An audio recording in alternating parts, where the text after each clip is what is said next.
Hailing frequencies open, and welcome to Star Trek Discoverage, the live podcast that boldly goes into excruciating detail about this week's episode of Star Trek Prodigy. I'm your host, Aaron Coker, a.k.a. Caliban, and I'm missing the Expanse finale for this, so we better make it good. Joining me on the show, as usual, is my co-host. She's also the co-host of the Generations Geek podcast, a more or less family-friendly celebration of geekdom. It's Ella Pearson. Ella, welcome back to Discoverage. Thank you. It's good to have you here. I know that it's dangerous in the world right now, but of course you're meeting me virtually, so no danger there. But a lot of people getting COVID.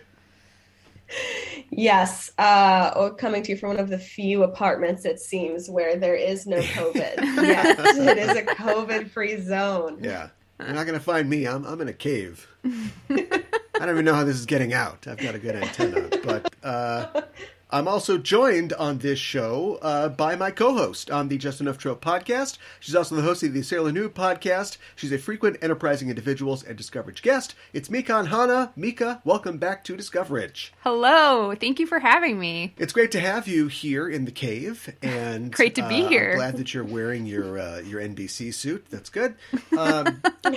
What is happening on a whole new year of shows for the Just Enough Trope podcast? What's going on? Oh, what's going on? Well, let's see. You're asking me what's going on?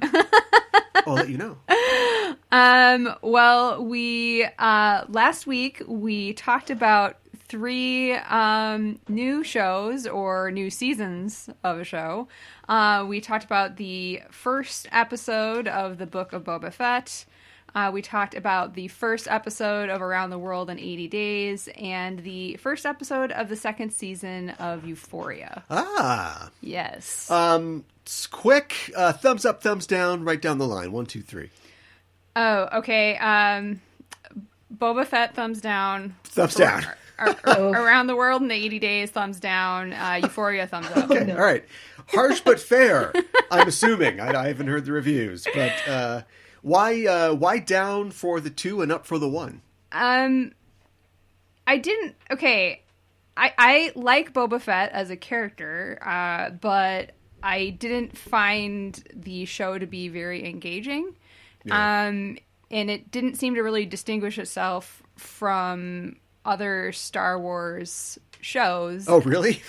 I didn't feel like it did. I feel like the main criticism on the internet from people who cares what their criticism is, but it's like, it doesn't look like Star Wars. This isn't Star Wars. Why are there ninjas? And I don't know why they're ninjas. And motorbikes and stuff like that. I don't know. I mean, it's early days, but I feel like I'm feeling like I want to watch it. You're convincing me as you're talking right it's now. Not Star Wars. Let's check it out after the show. Let's check it out. Yeah, but I feel like that, it's early days, but I think the consensus is like it's, kind of, it hasn't found its feet yet. But there are certain visual things that I think people are complaining about. The kind of people who would complain about that anyway. Right. Hurry up so we can complain about Star Trek. Okay. Well, I thought that the fighting scenes were kind of boring and... that's not good.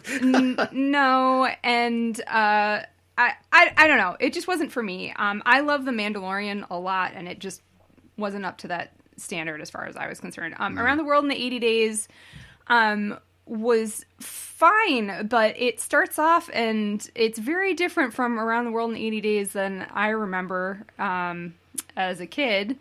And it's like very... David Niven or Jackie Chan? Yeah, right.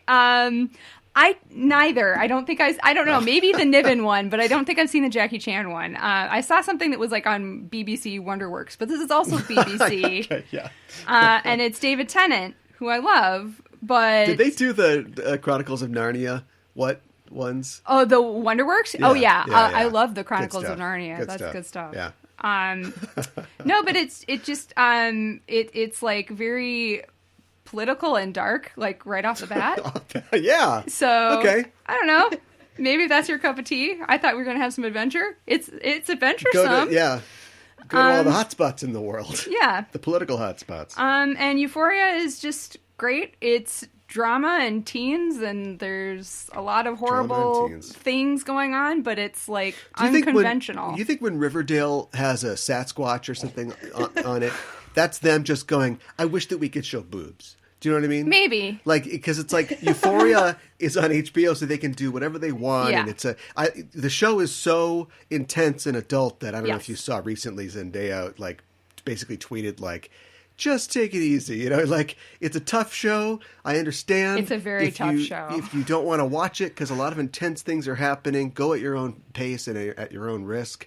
Yeah. But every time that something like that happens, Riverdale's like, man, how many evil twins can we get into this thing? Like, we got this this barrier, this FCC, or they're maintaining the FCC kind of broadcast standard for content. So maybe that's why they took that hard turn into like supernatural stuff. Right, yeah. Because I don't think it started out that way. Jughead's a werewolf. Right. Actually, that was in the comics, but yeah. Oh, okay. I don't remember that. All right. Well, that's two non-recommendations, or if you want to, try it if you want, and one if you do want it, or one definitely try it. Yeah. Yes. All right. Well, thanks for that, and you can hear reviews and news about pop culture topics on the Just Enough Trip podcast every Monday.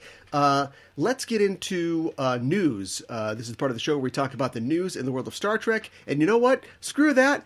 I don't want to talk about Star Trek news. Whoa. Some news just came out that's only going to matter to me, but I still want to talk about it.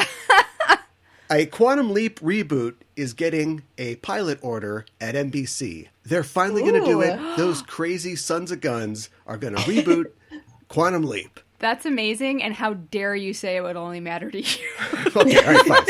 Sorry. Making a lot of assumptions here. But we don't have a lot of information about it right now. I know that it is written and executive produced by the showrunners of the La Brea show that's on NBC right now, which isn't great news, but that's okay. And it'll be executive produced by the creator of Blind Spot. And, of course, Quantum Leap creator and executive producer Donald Belisario will be involved as well.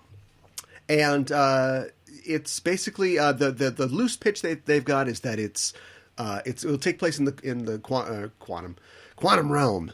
Ant-Man's going to show up in current era, but of course there'll be time travel as well. So they're going to take, I think, it says reboot, but I think it's like going to be a sort of repilot continuation. Scott Bakula not connected as far as we know, but he is aware of it. And hate to spoil the end of Quantum Leap, but Sam never made it home. So. Well, a title card tells us that Sam went back to his planet, but who knows? They could be The Search for Sam. There you go. There's your subtitle. Sure. Oh my goodness. Do you think is there any way to recast the character of Sam? Like any way that his appearance would... Al, you mean? Yeah, thank you. Sam's still around. Yeah, sorry. Yeah. I meant Al.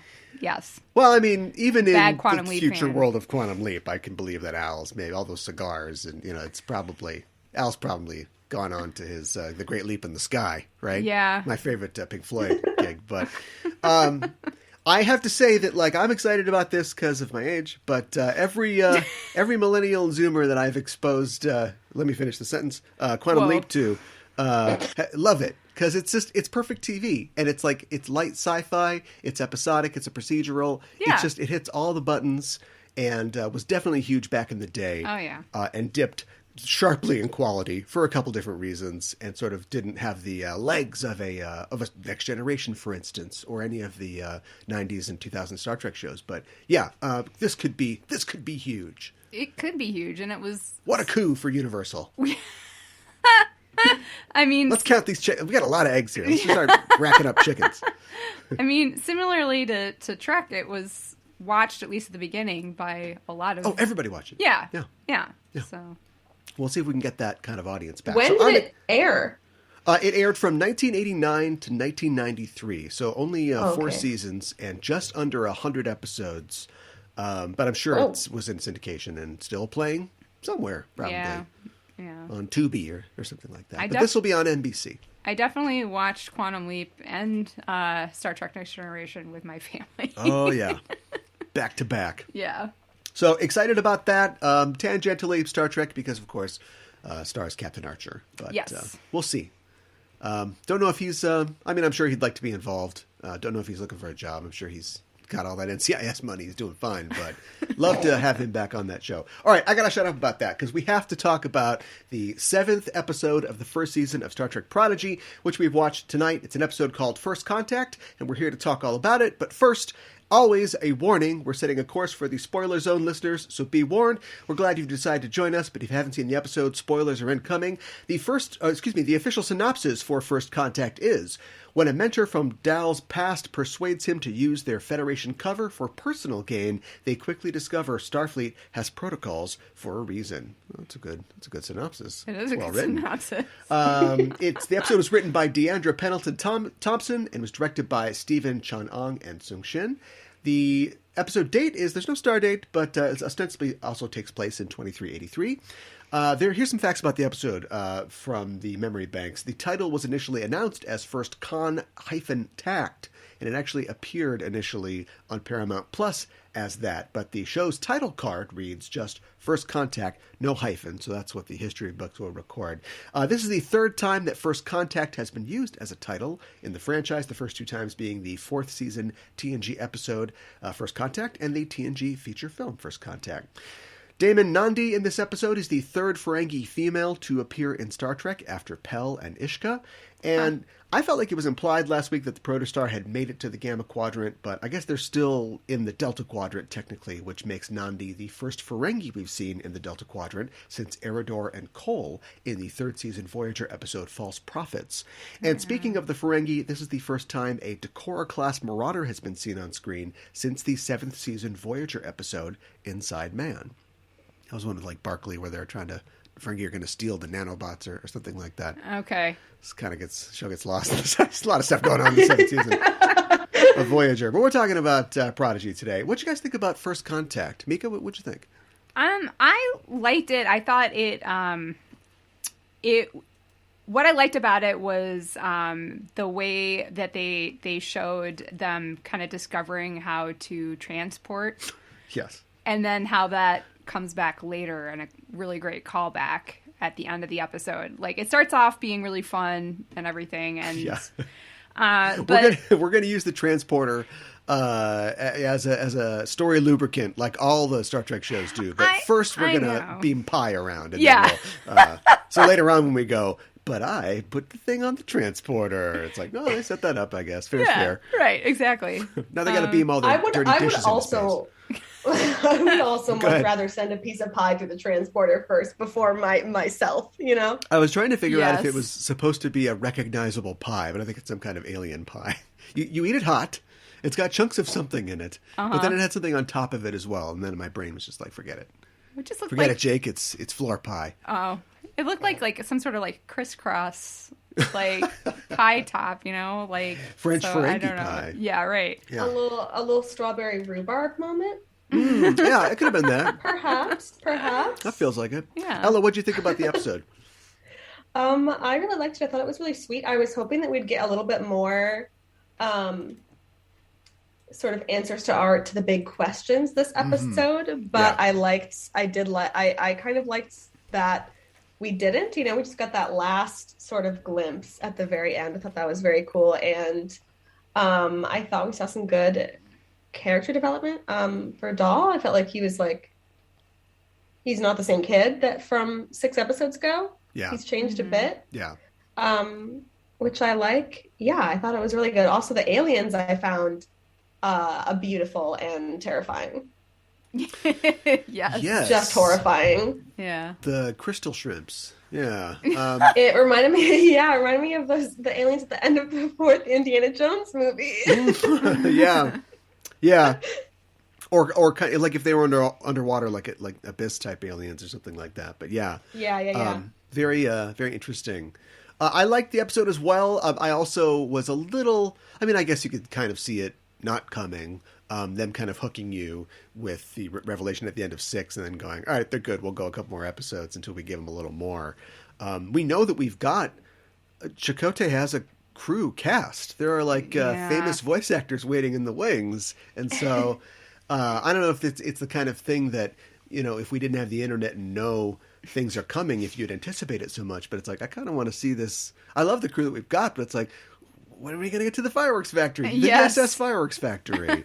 But that being said, another interesting episode. It seems like they, in addition to learning all the technologies of Star Trek, they're also learning the principles of Star Trek. And of course, last week we had the idea of a captain has to be responsible and learn lessons about taking care of the crew. And this week we learn explicitly the First General Order and just the idea of the Prime Directive and why they have to be careful when they're interfering with other societies. Add on to the end of the Prime Directive, don't bring a Ferengi along. They're probably going to try to exploit it somehow. But I didn't feel like it was totally our crew's fault, but they were maybe a little irresponsible in the way they approached the situation. No, they definitely were. And I like how Janeway tries to warn them and they just don't want to listen. Yeah. And so she just turns herself off or just goes somewhere else. Yeah. She's like, I'm done. Yeah. And when they come back and they failed, I'm not mad. I'm just holographically disappointed in you. Yeah. Yeah. Back to her void, like Janet in The Good Place. Go back to yes! Right. Oh, it's perfect. Not a captain. Yeah. Did you guys notice that a lot of focus on the transporter, they use the Kelvin movies transporter effect? So is this going to ignite the whole "what universe are we in" thing? Probably. I didn't notice. I kind of like it when they try, though. Yeah. Well, it was. There's a couple of different elements because we've got. We see Chakotay. He looks Chakotay-ish. We see our first animated Ferengi, or our CG he's got animated the tattoo. Ferengi. Yeah, he's got the whole thing. Did he have a little blaze before? I know Robert Beltran has a sort of mane of silver hair now, but I don't remember him ever having color in his hair. And I don't remember. But he had a little Sam Beckett stripe there, Quantum Leap. But we see a Ferengi for the first time, and it's not the real gnarly Ferengi that we see in Discovery. So that asks more questions, or answers more questions, or doesn't answer questions about is that a Klingon Ferengi, or have the Ferengi evolved over 950 years into something else? Or these are the questions we need answers to. Yeah. I know. We'll never get them. No. We'll get them over time. 25 years later, we'll look back and go, that was the answer. That was it. Are they Ferengi that, grew up in a different part of the universe or something like that? So no. Oh, no. Are you proposing Riemann Ferengi? Maybe. Didn't you know the Ferengi have a sister race that they never talk about? That's the 286th rule of acquisition. We don't talk about the Riemann Ferengi. I did think it was refreshing that, I don't really like Nandi after what she did to Dal and what we learned in this episode, but I did like that she's a female Ferengi who is out doing stuff for herself. Wearing clothes. She's got those clothes on. Clothes number one, but doing stuff herself, even though she's incredibly diabolical. Yeah, I don't think that we've ever seen a female diamond before. So, however she, attained that rank, maybe the new Grand Magus is making some changes around the place, and so maybe women are wearing clothes now. And I also like the fact that we don't need to dig into that. We don't need a whole Wikipedia entry where they explain that, because the three of us just came up with that right now. Yeah. Obviously, Rom is going to make some changes. Women can wear clothes. Obviously. Women can attain the rank of diamond and own property, and so, yeah. I was going to say the new Grand Magus is voiced by Kamala Harris. Oh, my God. Hold on. I got to run to Photoshop real fast. I really liked Nandi, even though she's a despicable person.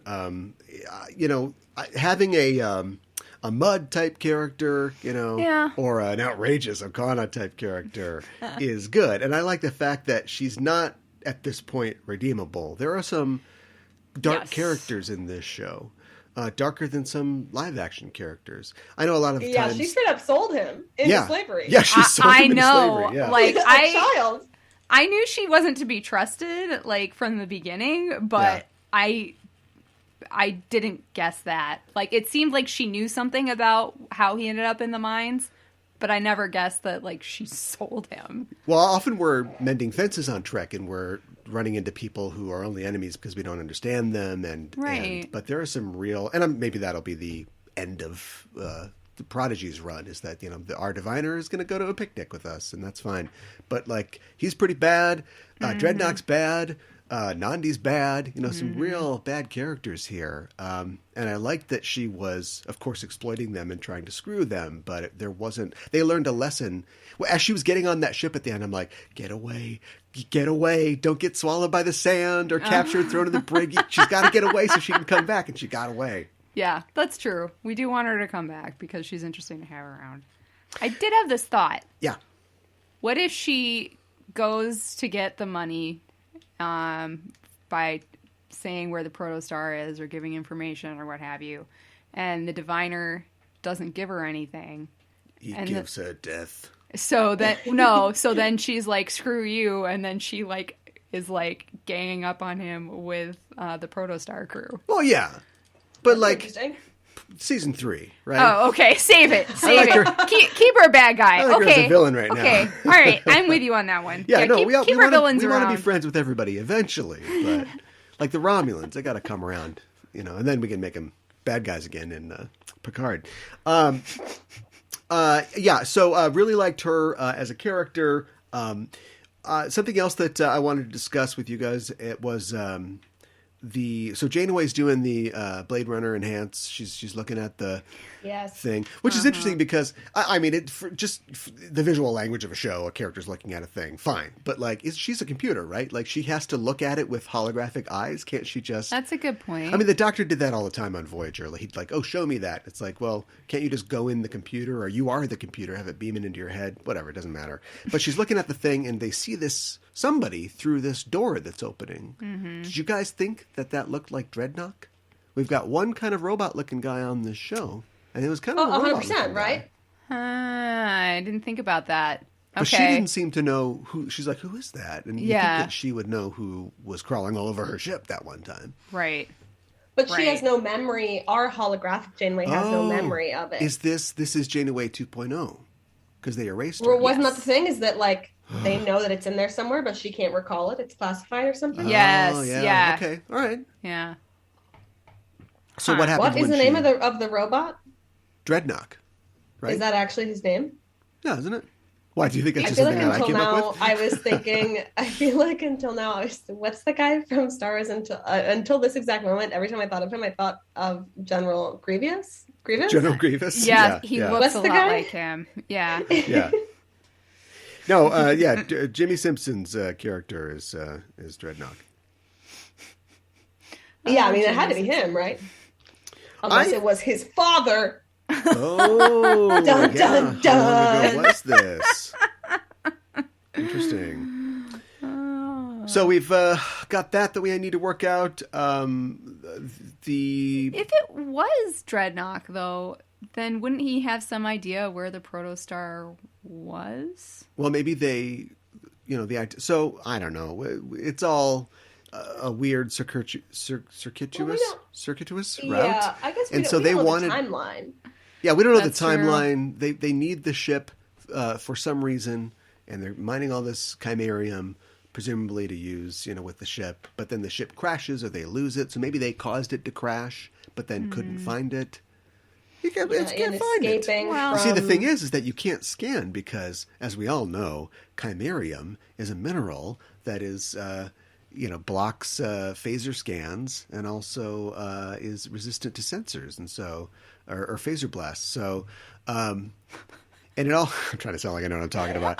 It was introduced by David Mack and Keith DeCandido in their Vanguard series. So, besties. Yeah. Go off. It's kind of like the, yeah, right, exactly, yeah. It's like the cortosis of Star Trek. I have no idea. I'm so lost. Somebody would be really mad when they hear that, but that's okay. I'm sorry. But so you've got this property, that you can't scan the asteroid if the ship's buried in it. So that's probably what happened. I think that's what happened. Okay. All right. But it also runs cloaking devices. Right, which is interesting. But I mean, I was thinking too, but somebody could have messed with Dreadnought's brain too, right? Yeah, he's a robot files or a cyborg. Whatever. Yeah. Everybody's brains are getting messed with in this show. Yeah. Except for Murph. Murph's brain is indestructible.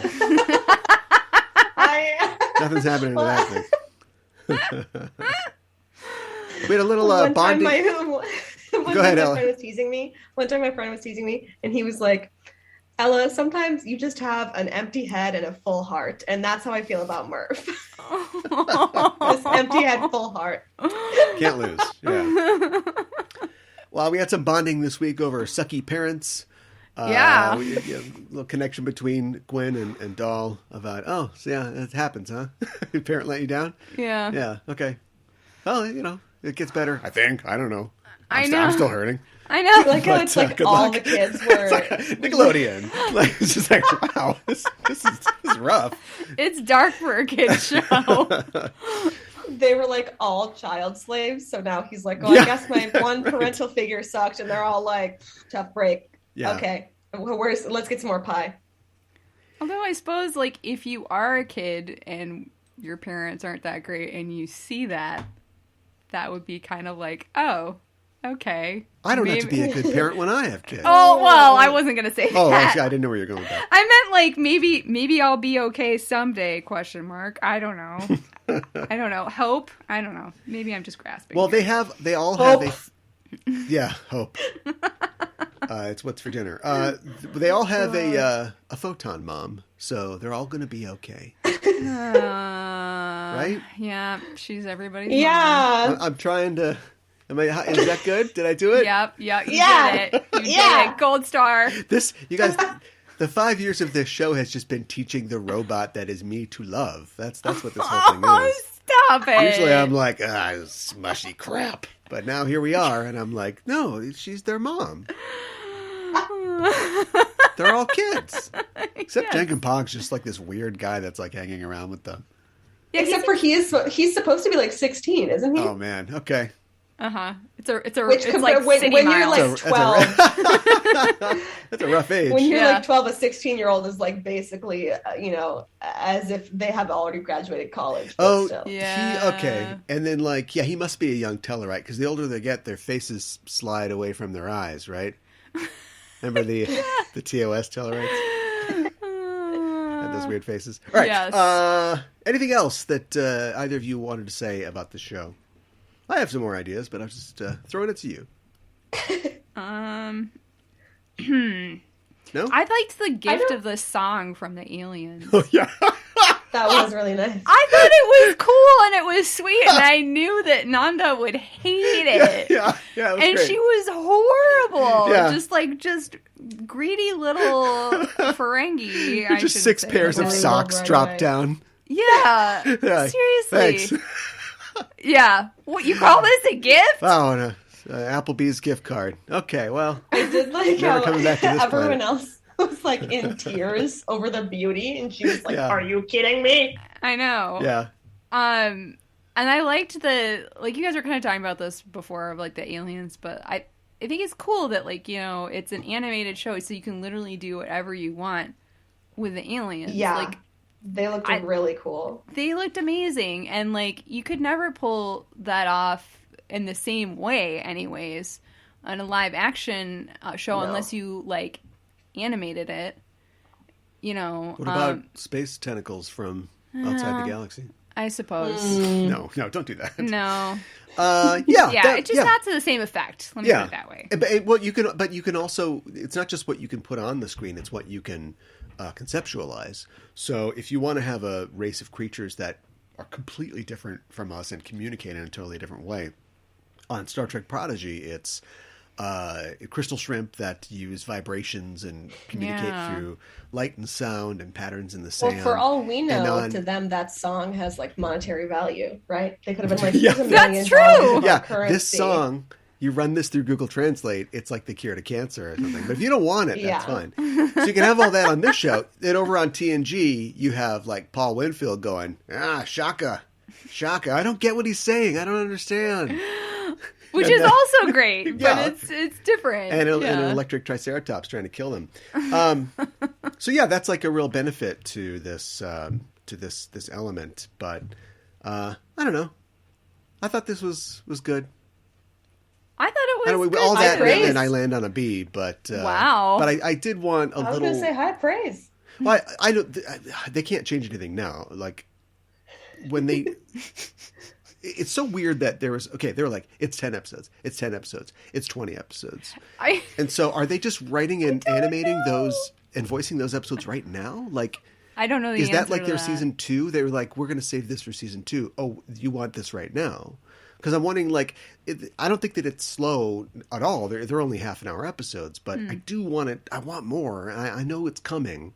But now that there's another 10 episodes on the other side of this, I wonder if that was always planned, if that's why the pace is sort of like, well, we'll get there, or if they're having to come up with kind of new things now to put in that second half. It's a good question. I wish they would. Yeah. Sorry, I don't know. you go. No, go ahead. I was just gonna say, I wish they would. I know that cartoons only do this when they're like 15-minute episodes, but I wish they would do the thing where it's like 2 episodes in one go. Like, I wish we got essentially an hour that was 2 episodes. Mm-hmm. Well, they did that for the pilot for the first episode, but yeah. Yeah, but they do that for the other shows too. I want 2 episodes every week. Not enough Star Trek this year. It was like the 2 old days. episodes of Prodigy. Yeah, with like the G.I. Joe or the cartoons that sell toys, basically. I mean, all cartoons do that, but like, and it was like, how many episodes were in the first season? 65. Yeah, there's 65. We'd so run many episodes. once a day and twice on Saturday or something like that. Right. That's crazy. This thing got canceled. We only lasted 1 year, 65 episodes. Like, jeez. Are you just feeling frustrated because now that they've teased Chakotay, you want them to get to it already? Yeah, and Jamila Jamil and all the other actors that they've got waiting in the wings. I want to know what these other characters. Yeah. I like these weird kids. I like them, but I want to see these new Starfleet officers as well. I understand that. If that's maybe what they they'll are. become our new Starfleet officers, though. They just thanks, kids. We got it. Prodigy season 2, all adults having adult event. Bring that Horgon back. Maybe they'll go to the academy. We don't know. yeah, they'll get a crash course. Head back out in the Protostar. Yeah, I saw somebody was posting. As you guys know, the idea of sex in Trek is a real sensitive topic right now. Sensitive to the touch. But I saw somebody posting about like having the Horgon. They're like, you can't tell me sex doesn't exist in Trek because there was a Horgon on the show, and it's like, you know what an inside joke is, right? Nobody's trying to elbow these 8-year-old kids in the ribs and like, huh? You know what that's for, huh? No. And if you're a kid and you're not familiar with Trek, you'd be like, I don't know what that is. Interesting, right? It's for John Marone, and now you know. 8-year-old kid. Wow. But that raises an interesting question. If that's not just like I know it's just a goof, but like it's on screen now. Has Nandi been to Risa? And Risa is pretty close to Earth because Archer could get there. So how did this Decorah class freighter or Marauder get out to the Delta Quadrant? Are there active transwarp conduits? Also, the fact that like she and Dollar, she's like, oh, you joined the Federation. So clearly she knows, about the Federation. Has the Federation's reach expanded this far? And why does that make me sad?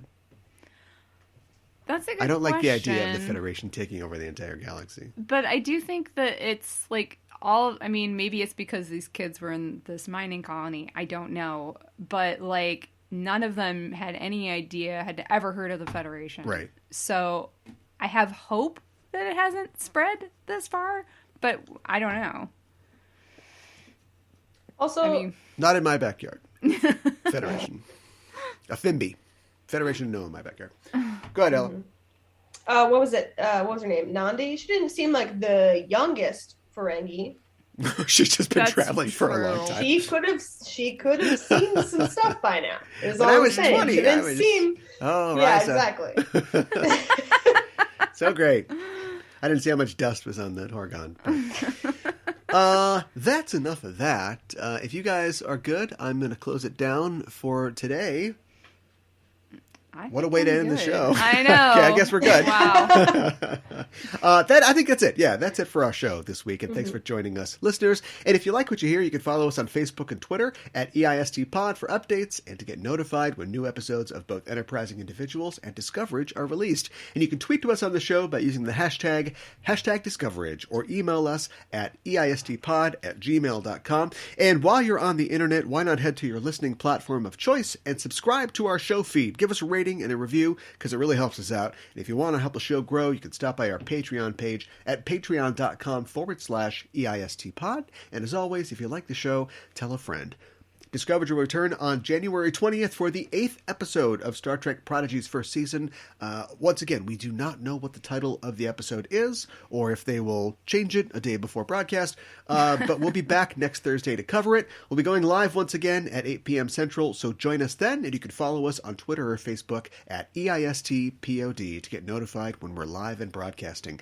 In the meantime, you can check out our main show, Enterprising Individuals, at enterprisingindividuals.com. Every Wednesday on the show, I and a special guest discuss in excruciating detail a selected episode from a Star Trek series. We also have news from the Trek sphere and interviews with special guests. The show is currently on hiatus, but we're getting ready to boot up again for 2022. But you can access all 6 seasons of our previous episodes at enterprisingindividuals.com or wherever you get your podcasts. And in the meantime, may I suggest that you check out our sister podcast, Backtrekking, where co-host Gooey Fame and I look at the real-world inspirations behind your favorite Trek episodes. Our latest episode just dropped, and on it we're taking a bit of a detour from our formula to discuss a brand new film, The Matrix Resurrections, and also the Star Trek Picard premiere episode, Remembrance, and how they both attempt to revive classic franchises using the original actors and characters.